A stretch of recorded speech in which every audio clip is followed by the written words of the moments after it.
শহীদ মানুষের এই পুণ্যভূমি আজকে এই টাঙ্গাইলে এই উন্মুক্ত ছাত্র জনতার সামনে আমাদের কথাগুলো সেই স্লোগান দিয়ে শুরু করতে চাই, যে স্লোগান দিয়ে প্রকল্পিত হয়েছিল শাহবাগের সেই মুক্ত চত্বর থেকে টাঙ্গাইল সহ পুরো বাংলাদেশ। আমাদের সবাইকে একসাথে গলা মেলাতে হবে।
নিজের জীবনকে বিসর্জন দিয়ে সকল অন্যায়কে ভাসিয়ে দিতে প্রস্তুত, ঠিক তখনই আজকের এই মঞ্চে বসে চোখের সামনে সবার প্রথম যেই প্ল্যাকার্ডটি, যেই ব্যানারটি চোখে পড়েছে সেটি হচ্ছে উপজেলা ভূমি অফিস টাঙ্গাইল সদর টাঙ্গাইল। এখন আসুন আপনারা বলুন তো, এই উপজেলা ভূমি অফিসে সকল কাজ কি ন্যায্যতার ভিত্তিতে টাকা ছাড়া হয়? তাহলে টাকা দিয়ে আমার ন্যায্য অধিকার এই ভূমি অফিস থেকে আদায় করে নেওয়ার জন্য আমরা কি ওই অভ্যুত্থান ঘটিয়েছি? তাহলে আজকে থেকে শুধু এই ভূমি অফিস নয়, আপনারা এই টাঙ্গাইলে যেগুলো অন্যায় দেখলে আপনারা অবশ্যই আপনাদের ব্যক্তিগত জায়গা থেকে সেই প্রতিবাদটি জানাবেন কিনা? আমরা জানতে পেরেছি আপনার এই যে মেডিকেল কলেজ, এই মেডিকেল কলেজের নাম ছিল টাঙ্গাইল মেডিকেল কলেজ, ঠিক কিনা? এই সেই ঐতিহ্যবাহী টাঙ্গাইল যখন বাংলাদেশে মাত্র 19টি জেলা ছিল, তার মধ্যে একটি বৃহত্তর জেলা ছিল এই টাঙ্গাইল। সেই টাঙ্গাইলের গৌরবকে ছোট করে যখন কোন খুনির নামে বাংলাদেশের এই গুরুত্বপূর্ণ জেলায় একটি মেডিকেল কলেজ থাকে, সেটি আমাদের স্ত্রীদের সাথে যায়। তাহলে আজকের পর থেকে ছাত্র জনতার দাবি হচ্ছে টাঙ্গাইল মেডিকেল কলেজ তার নামে সর্বমহিমায় টাঙ্গাইল মেডিকেল কলেজ হয়ে বাংলাদেশে শ্রেষ্ঠত্বের জায়গা করে নিবে। আমরা আপনাদেরকে স্পষ্ট করে জানিয়ে দিতে চাই, ওই মেডিকেল কলেজে আপনাকে যেতে হয় একটি অপারেশনের জন্য, একটি টিকিটের জন্য সবচেয়ে কষ্টকর অবস্থায়, কিন্তু ওই দালাল ধরা ছাড়া আপনার একটি কাজও কি ঠিক মতো হয়? তাহলে এই দালালের স্পিরিট নিয়ে কি আমরা এই অভ্যুত্থান ঘটিয়েছি? ওই হায়ার স্টাফ সকলকে একটি বেডের জন্য আমাদের টাকা দিতে হয়, এই টাকা দেওয়ার জন্য আমরা যে অভ্যুত্থান ঘটিয়েছি?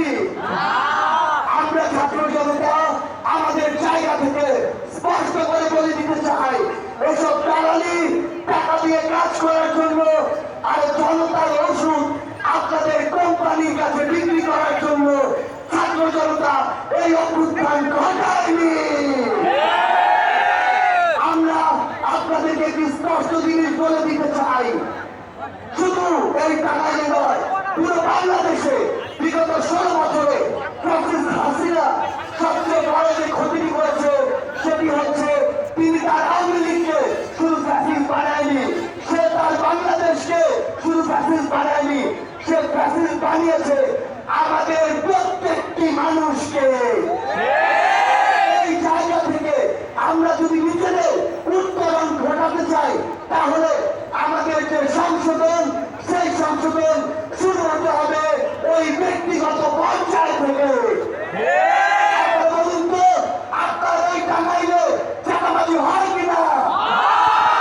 অটো স্ট্যান্ড, ট্রাক স্ট্যান্ড, বাস স্ট্যান্ডে চাঁদাবাজির নামে সিন্ডিকেট আছে কিনা? তাহলে এই যে আমাদের স্পিরিট, সেই স্পিরিটকে যদি আমরা ধরে রাখতে চাই, তাহলে ওইসব চাঁদাবাজ এবং সিন্ডিকেটের বিরুদ্ধে আপনার যে ভয়েস, সেই ভয়েসটি আবার তুলে ধরতে হবে।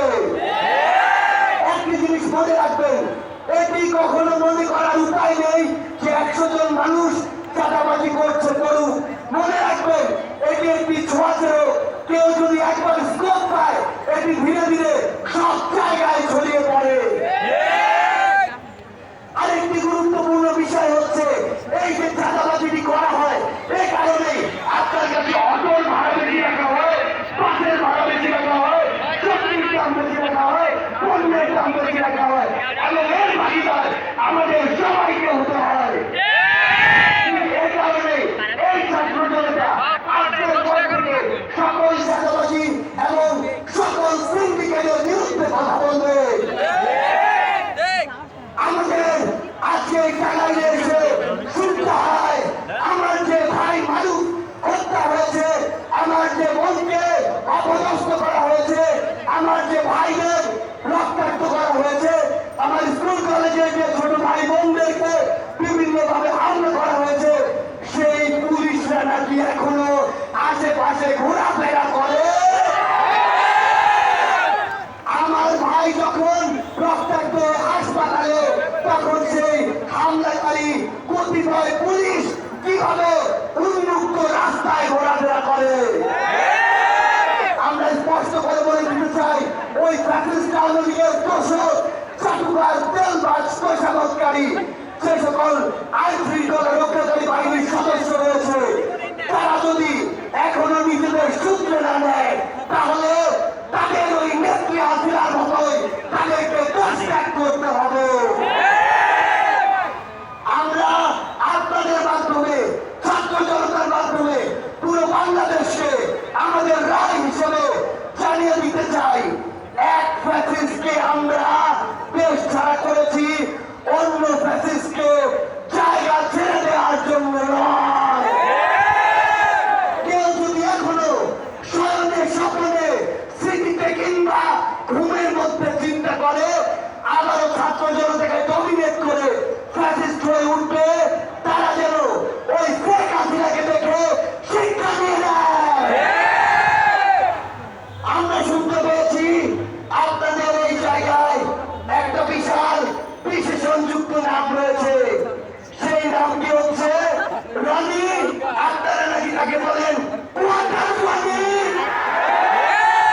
এসব রনিরা এরপর থেকে যেন টাঙ্গাইলের রাস্তাঘাটে থেকে শুরু করে কোন জায়গায় তাদের অস্তিত্ব প্রদর্শন না করতে পারে।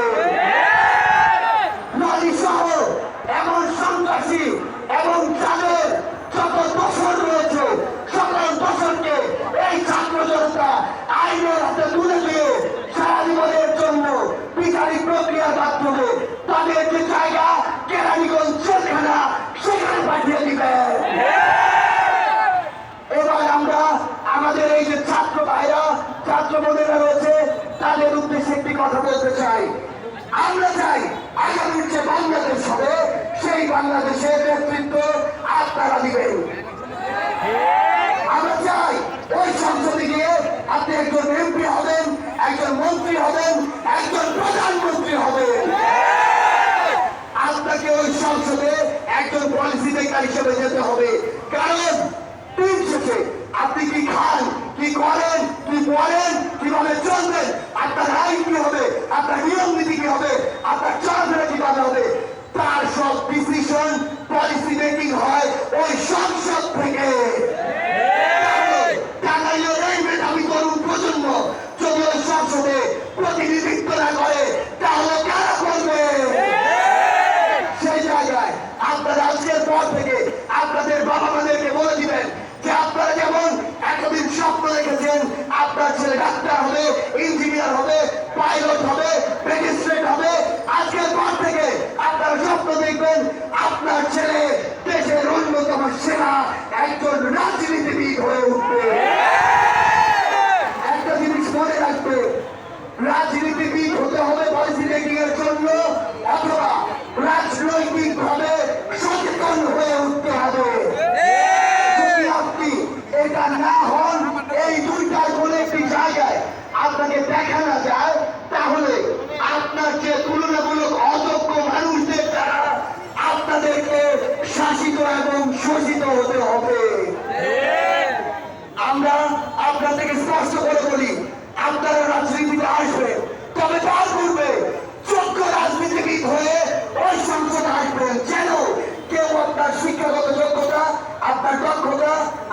ভাষা থেকে শুরু করে কোনো কিছু নিয়ে একটি কথা না কখনো বলতে পারে।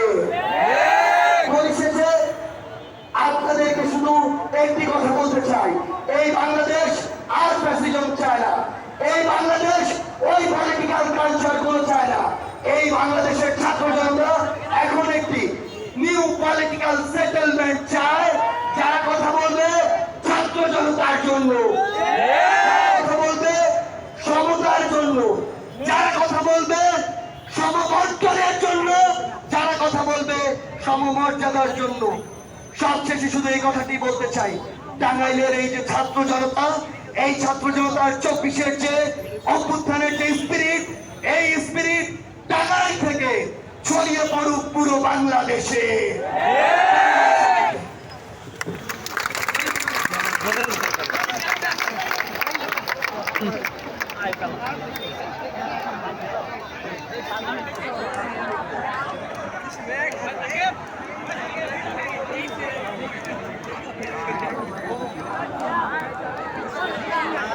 সম্মানিত শ্রোতা, আপনারা কিছুক্ষণ ওয়েট করেন, আমাদের সামনের মসজিদে নামাজ চলছে, কেউ স্লোগান করবেন না। আমরা ধর্মের প্রতি সহনশীল হই, শ্রদ্ধাবোধ রাখি। নামাজ চলছে, আমাদের সামনে ভাইয়েরা নামাজে দাঁড়াইছে।